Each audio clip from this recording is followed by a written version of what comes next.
הינום שומרך, הענה לא ינום לא יישן, סמל לסייל, אדוני שומרך, ענות צלחה ליד ימינך, יומם השמש לא יפתח בלילה, אדוני שלך בתורה, ישמור את נפשך, אדוני ישמור צלחה ובואך, מעתה ועד עולם, ברוך אתה בבואך וברוך אתה. ראש העיר הבא של אילת, שיוביל יחד איתנו את המהפך בעיר האהובה שלנו, דובי כהן, בבקשה.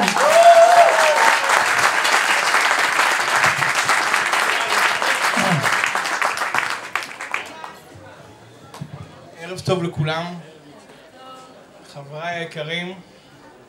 אני חייב להודות שאני די טבעי קצת מתרגש לעמוד כאן מול כולם. אילת שלנו עיר מופלאה, המקום לדעתי הכי טוב בעולם.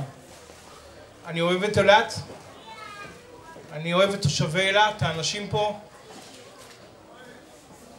וכמי שגדל כאן, הקים משפחה ובנה עסקים, אילת חשובה לי, יקרה לי ליבי, כי יש לנו עיר מקסימה, יפה, אבל איכשהו בשנים האחרונות משהו לא טוב קורה לעיר שלנו.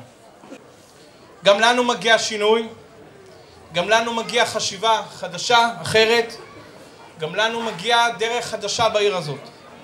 10 שנים של יצחק הלוי והכל תקוע, הכל קפוא, אין תושב בעיר שלא מרגיש את התחושה הזאת. מה לא הבטיחו לנו?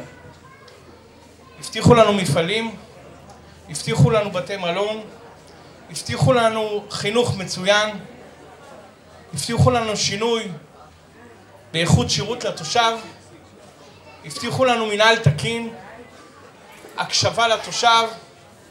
ביחד נצליח, ביחד נחזיר את אילת לאילתים, ביחד נעשה מהפך.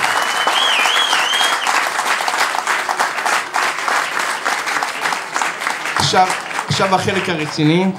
אני רוצה להודות לרעייתי רונית על